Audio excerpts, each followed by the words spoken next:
Hey guys, welcome back to other new video. आप सबको स्वागत है सैनविक लॉ गुरु चैनल पे। तो आज के वीडियो पे हम लोग पढ़ने वाले हैं courts of session. Last video में मैंने आपको क्लासिफिकेशन ऑफ कोर्ट्स बताया था, क्लासिफिकेशन ऑफ क्रिमिनल कोर्ट्स। तो आज के वीडियो में हम लोग वही क्लासिफिकेशन स्टार्ट करेंगे। तो पहला आता है कोर्ट्स ऑफ सेशन। आज के वीडियो में हम लोग functions, powers and appointment of जजेस ऑफ कोर्ट्स ऑफ सेशन पढ़ने वाले हैं आज की इस वीडियो में। तो अगर आपने अभी तक मेरे चैनल को सब्सक्राइब नहीं किया तो सब्सक्राइब आप कर दो, ताकि आपको और भी सीआरपीसी से रिलेटेड वीडियोस मिलते रहें। तो चलिए स्टार्ट करते हैं आज के वीडियो को। कोर्ट्स ऑफ सेशन के बारे में कौन से सेक्शन में दिया गया है। Section 9 of the criminal procedure code deals with the provisions of the courts of session. Section 9 जो है सीआरपीसी का, वो डील करता है कोर्ट्स ऑफ सेशन से लेके। ये सेक्शन कहता है The state government shall establish a court of session for every sessions division।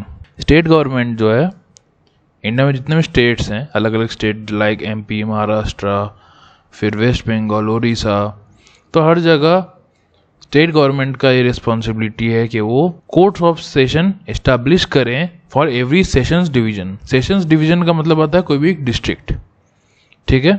तो इसको हम लोग डिस्ट्रिक्ट कोर्ट भी बोलते हैं। Every court of session shall be presided over by a judge to be appointed by the High Court। और इस court of session में जो जज रहेंगे वो अपॉइंट किए जाएंगे bye the high court.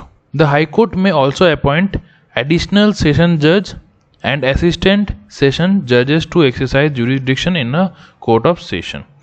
High court और किसको अपॉइंट करेगा? एडिशनल सेशन जज और असिस्टेंट सेशन जजेस। The session judge of one session division may be appointed by the High Court to be also an additional session judge of another division, and in such case he may sit for the disposal of case at such place or places in other division as the High Court may direct। इसमें क्या लिखा है? इसमें ये लिखा है कि session जज जो है ऑफ वन सेशन डिवीजन, मतलब कोई भी एक डिस्ट्रिक्ट का एक सेशन जज may be appointed by the high court, वो सेशन जज को अपॉइंट किया जाएगा by high court as an additional session जज ऑफ दूसरे डिवीजन का, दूसरे डिस्ट्रिक्ट का। तो उस केस में वो वहाँ बैठेगा डिस्पोजल ऑफ केसेस के लिए जहाँ पर हाई कोर्ट उसको डायरेक्शन देगा, ठीक है। 5वां नंबर क्या है?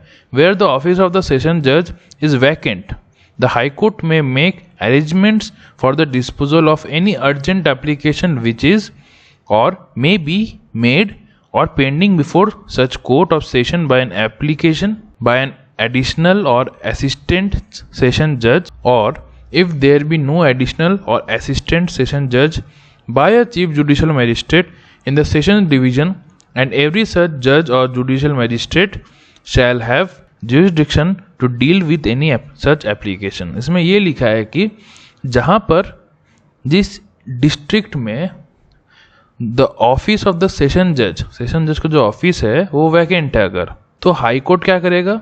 The high court may make arrangement, high court arrangement करेगा for the disposal of any urgent application. कोई भी अर्जेंट कोई केस हो, अगर उसको डिस्पोज करना है तो हाई कोर्ट क्या करेगा? उस केस में किसी एडिशनल या असिस्टेंट सेशन जज को वहाँ पे बैठा देगा जहाँ पे वैकेंट है, जहाँ जो सीट वैकेंट है, या फिर अगर उस केस में एडिशनल और असिस्टेंट सेशन जज अवेलेबल नहीं है, कोई नहीं है वहाँ पे, तब चीफ जुडिशियल मजिस्ट्रेट को उस पोस्ट पे आना पड़ेगा और उस जज को या फिर उस चीफ जुडिशियल मजिस्ट्रेट के पास सारा जुरिसडिक्शन रहेगा to deal with any such application.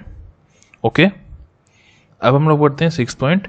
The court of session shall ordinarily hold its sitting at such place or places as the high court may by notification specify, but if in any particular case the court of session is of opinion that it will tend to the general convenience of the parties and witnesses to hold its sitting at any other place in the sessions division, it may, with the consent of the prosecution and the accused, sit at that place for the disposal of the case or the examination of any witness or witnesses therein। इसमें ये लिखा है कि the court of session, जो court of session है कहाँ पे hold कर सकता है अपना सिटिंग, कहाँ पे बैठ सकता है court of session? At such place or places as the high court may, उस जगह पे जहाँ पे हाई कोर्ट बताएगा बाय नोटिफिकेशन या फिर स्पेसिफाई कर देगा। But if in any particular case, अगर कोई पर्टिकुलर केस है जिसमें कोर्ट ऑफ सेशन का ये ओपिनियन है कि वो पार्टीज का जनरल कन्वीनियंस के हिसाब से और विटनेसेस के जनरल कन्वीनियंस के हिसाब से बैठेगा, उस पर्टिकुलर प्लेस पे सपोजिटली ए पे बैठेगा, तो वहाँ पे वो बैठ सकता है for the disposal of case or the examination of any witness or witnesses therein. Explanation पे आते हैं। For the purpose of this code appointment does not include, इस कोड के अंदर अपॉइंटमेंट वर्ड जो यूज किया गया ये क्या इंक्लूड नहीं करता। अपॉइंटमेंट वर्ड जो है it does not include the first appointment bye the high court, इसको इंक्लूड नहीं करता, या फिर कोई पोस्टिंग हुआ या फिर कोई प्रमोशन हुआ of a person by the government to any service और post in connection with the affairs of the union और of a state where under any law such appointment posting और promotion is required to be made by government. ठीक है, अब हम लोग बात करते हैं अपॉइंटमेंट ऑफ डिस्ट्रिक्ट जजेस। डिस्ट्रिक्ट जजेस या फिर कोर्ट्स ऑफ सेशन में जो जज होते हैं, डिस्ट्रिक्ट जो एकदम टॉप लेवल के जज, वो अपॉइंट कैसे होते हैं। According to article 233 of the constitution of India, all district जजेस shall be appointed by governor in consultation with high court. Governor appoint करेगा in consultation with high court, वो कंसल्टेशन लेगा हाई कोर्ट से, उसके बाद वो अपॉइंट करेगा। ठीक है, अब हम लोग बात करते हैं powers of courts of session. According to section 28 subsection 2 of the CRPC और क्रिमिनल प्रोसीजर कोड और कोड ऑफ क्रिमिनल प्रोसीजर, ये डील करता है विद द सेशन जज और एडिशनल सेशन जज मे पास any sentence authorised by law, and if session जज और एडिशनल सेशन जज पास sentence of death then such sentence shall be subject to confirmation of high court.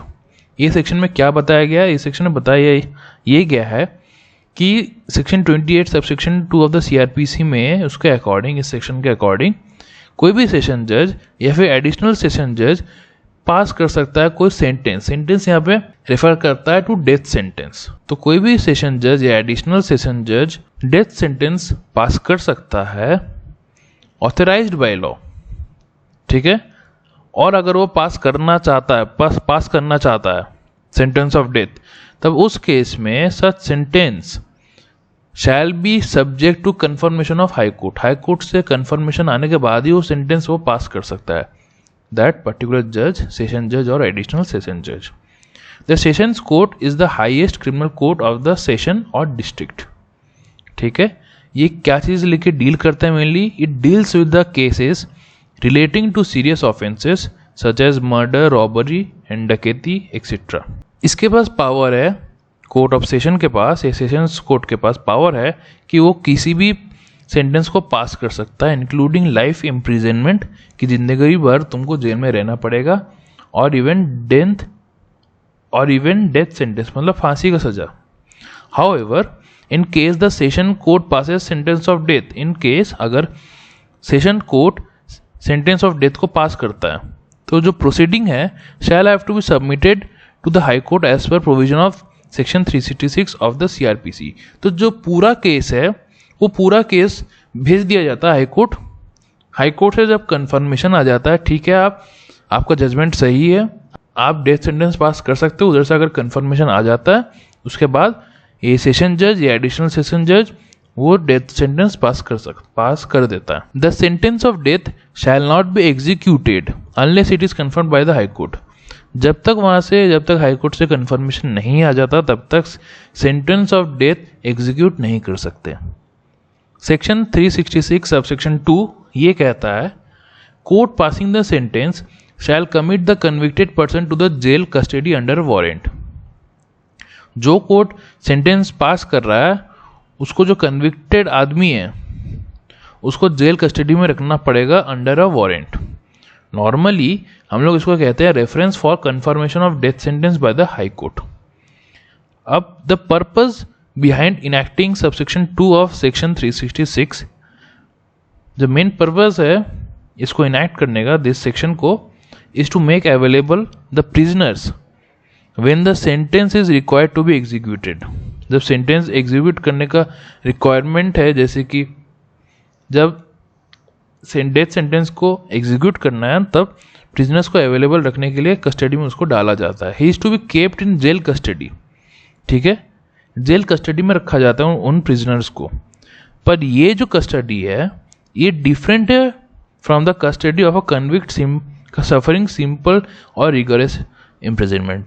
अगर कोई आदमी गुनाह करता है, कोई क्राइम करता है, तो उसको जो सफरिंग सिंपल इम्प्रिजनमेंट होता है या फिर रिगरस इम्प्रिजनमेंट उसको दिया जाता है, तो वो उस टाइम वो सफ़र करता है, जेल में टाइम काटता है वो, ठीक है ना। ये अलग जेल कस्टडी हुआ, और ये जो सेक्शन 366 सब सेक्शन 2 में बताया गया है वो जेल कस्टडी अलग है।